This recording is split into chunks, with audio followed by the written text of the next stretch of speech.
Alright YouTube, welcome back to my channel. So today's video is going to be a little different from videos I've done in the past. Today I wanted to create a tier list and rank every single generation of iPhone, ranging back from the original iPhone all the way to the iPhone 13 generation, and kind of see where they stand. So there are a few rules I'm going to establish for this. So rule number one, I'm not going to be looking at the iPhones for each generation individually, like in the sense that I'm not going to rank the 12 and the 12 Pro separately, or the 12 Pro Max or the 12 Pro Mini. I'm going to bundle all the iPhones together into one generation. Secondly, I'm not going to cover any SE models or lower tier models like the iPhone SE, the SE second generation, the 10R, the 5C, etc. because I want to focus on the latest cutting edge releases from Apple. I don't want to necessarily focus on lower tier phones, even though I know a lot of people love them. That's not going to be the focus of this video. The third rule is that there's no F tier on this list. So there's no iPhone that's been so absolutely terrible that it's been a complete failure or a flop, especially not one of the main releases. So that's why I'm not going to have an F tier. The lowest ranking I'm going to give a phone is D, which I mean is still pretty terrible, but it's not a complete F. So without further ado, let's get started. So the OG iPhone, the iPhone first generation. This was a revolutionary phone when it first came out. It introduced people to a lot of these new concepts that now we kind of take for granted. Things like a multi-touch interface, or having no hardware buttons on the front except for the home button. And yeah, I mean, this iPhone was really, really revolutionary. But at the same time, I don't think I'm going to give it an S tier. I think I'm going to put the original iPhone solidly in the A tier. The reason being, I think the phones that came after did a lot more to further the modern smartphone concept compared to the original iPhone. When it first launched, it was way too expensive, it did not have the App Store, and it was still missing a bunch of other basic features. It didn't have video capture, didn't have copy and paste.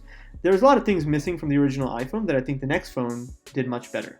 And that next phone is the iPhone 3G. So this is the first iPhone that I personally interacted with, because my mom had this back in the day.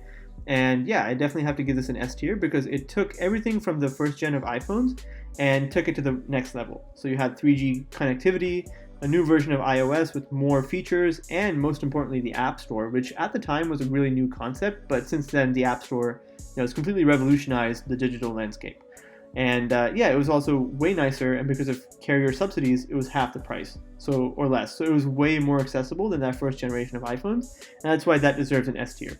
Next, let's talk about the iPhone 3GS. So the 3GS came after the 3G, and it had a few minor updates. It was double the speed, but if you think about it, back in the day, in the early days of smartphones, pretty much every year you would have really drastic improvements in performance and specs. And that's just the way things are. Moore's law for smartphones was a lot more prevalent back in the day. So the 3GS added some nice features. With the 3GS, you could do video recording, and yeah, there was just a couple of features added here and there, but it was one of these like S releases that is not really, revolutionary. It's nothing really groundbreaking. And so for that reason, I'm going to put it in C tier. I mean, it was pretty decent, but I mean, it just wasn't really worth the upgrade over the 3G, in my opinion. Let's get on to the next iPhone, the iPhone 4. So the iPhone 4 is another phone that my mom had, and it is a personal favorite of mine. I just love the design. I remember when, I think it was Gizmodo was a publication that ended up finding an iPhone 4 prototype that someone left in a bar. And I remember looking at the design, I'm like, oh my god, this looks incredible. And even when the phone came out, it was so good. Like, the designs were really squared off and had like glass on the front and back. And you had the Retina display, which I don't think any other smartphone at the time, or any mainstream smartphone, had that same kind of sharpness. It added a front-facing camera.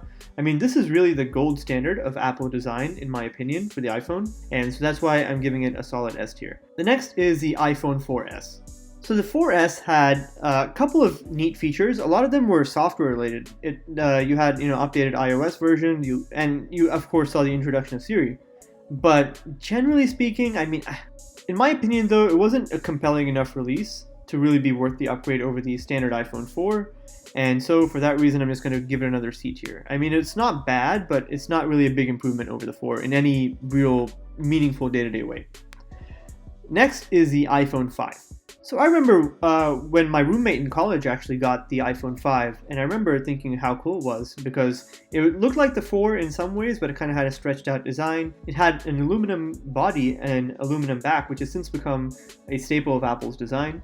And it really kind of improved upon the original concept of the iPhone 4 and executed that to a really good level.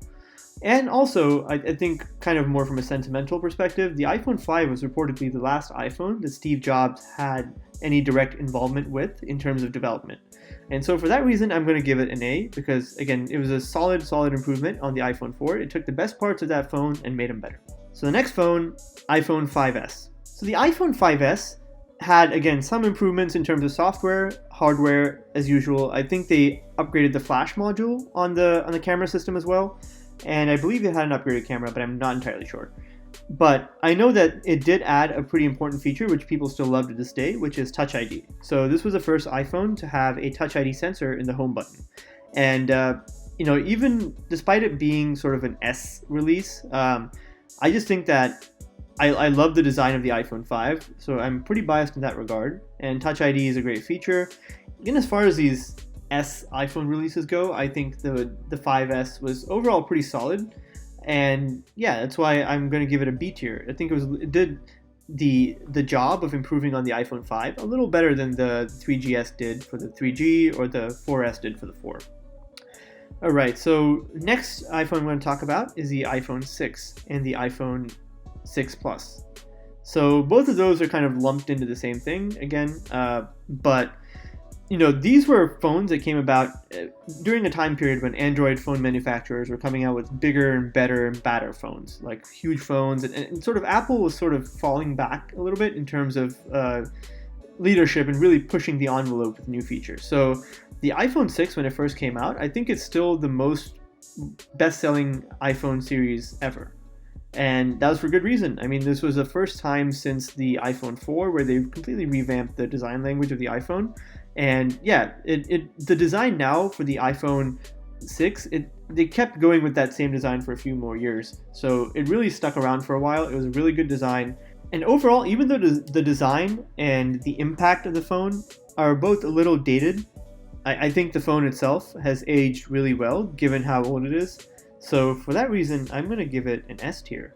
So the next iPhone I'm going to talk about is the iPhone 6S. So the iPhone 6S is another one of those S releases where it only really made minor improvements over the iPhone 6. That being said, it had an updated camera module, updated front cameras, newer OS, and it also had 3D Touch, which is still one of the features that I miss on my iPhone. Because 3D Touch was just so cool. It had multiple levels of pressure sensitivity with your touchscreen inputs on the iPhone. I just thought it was a really cool feature.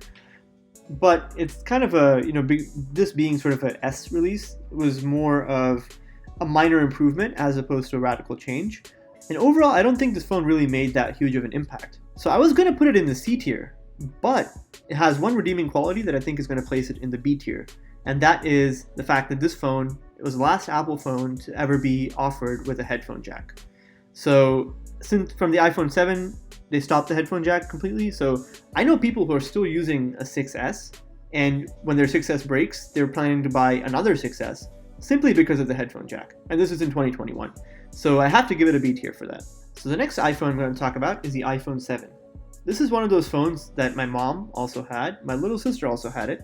And I think it's one of those phones that is still, if you can pick it up on the cheap, it's still a perfectly usable smartphone, albeit dated. But I'm going to give it a C tier, mainly because in terms of design, in terms of capabilities, it wasn't really an improvement over the 6S. If anything, it's probably worse because they took out the headphone jack.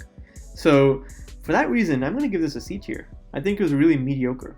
I mean, it was the first iPhone generation where you had that second camera, second lens on the 7 Plus. But still, I mean, it was a pretty mediocre upgrade overall. And by this time, the design had definitely started to show its age.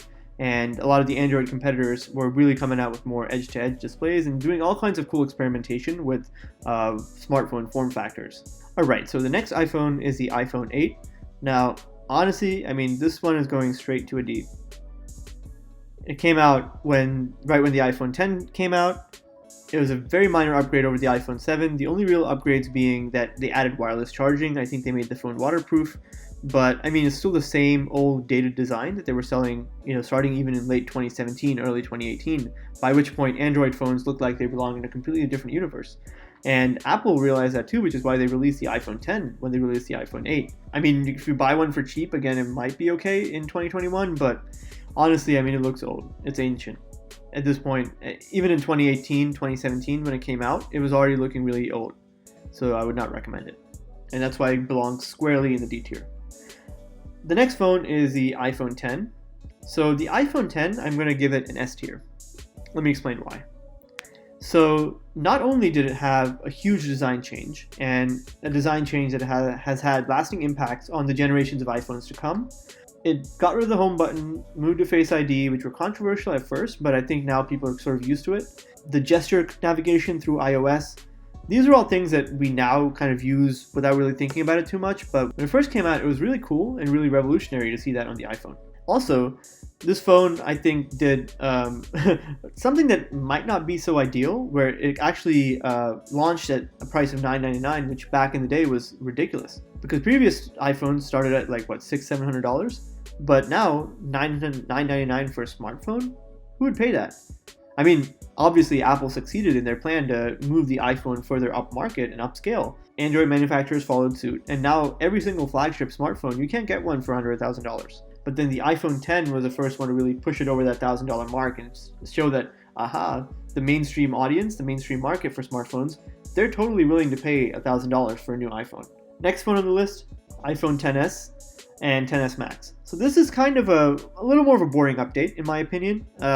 It did add the max screen size, and I mean, it was definitely a more of a linear improvement, so I won't fault it too much for that. But I mean, again, there's nothing really to write home about. So I like the fact that they introduced the max screen size to really, because I personally have an iPhone 12 Pro Max and I love it. I love the screen size. So I'm biased towards larger screen smartphones, and as a result, I'm going to give this a B. The next phone on the list, the iPhone 11, but also the 11 Pro, 11 Pro Max. So this generation was also a really good generation for Apple, in my opinion. I think they really switched up the designs a little bit with the phones, with the camera modules in the back. I think this was one of the first generations, especially with the 11 Pro and 11 Pro Max, where Apple really took their camera performance to the next level. The XS and the 10 had decent cameras, but I mean, they were still kind of lagging behind Android in some key ways. But the 11 and 11 Pro, 11 Pro Max, the camera modules were excellent, and it really showed that Apple had what it takes to develop an amazing camera system, not only in terms of the quality of the hardware, but also the computational photography and the algorithms and all that processing that goes into the actual photography. So I like the iPhone 11 a lot. I'm going to give it a solid A tier. Next phone on the list is the phone that I actually have, which is the iPhone 12.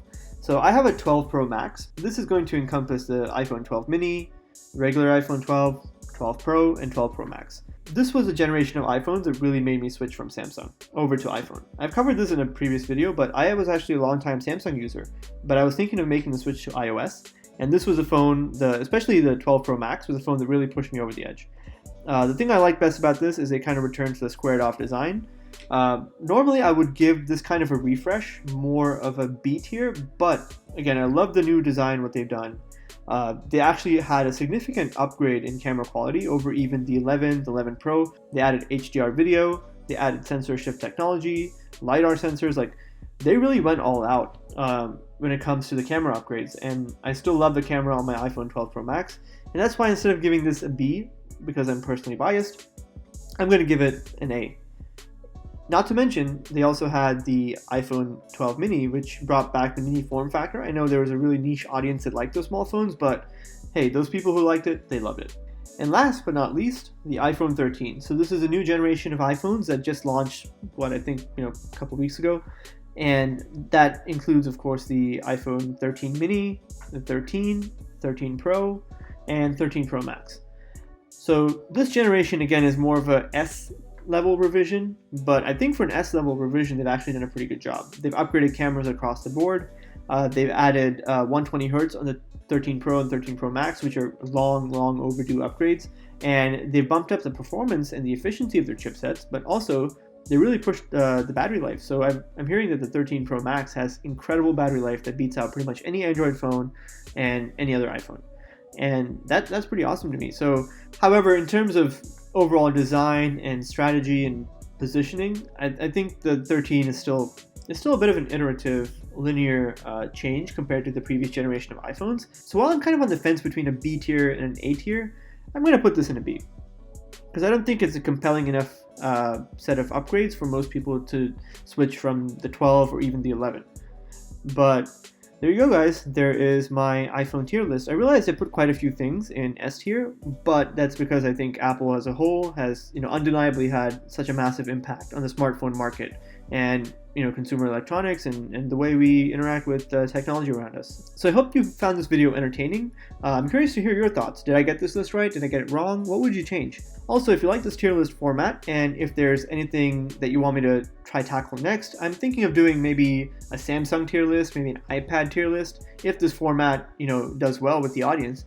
If you like it, let me know in the comments. If you don't like it, also let me know in the comments. And yeah, thanks for watching, and I'll catch you in the next one.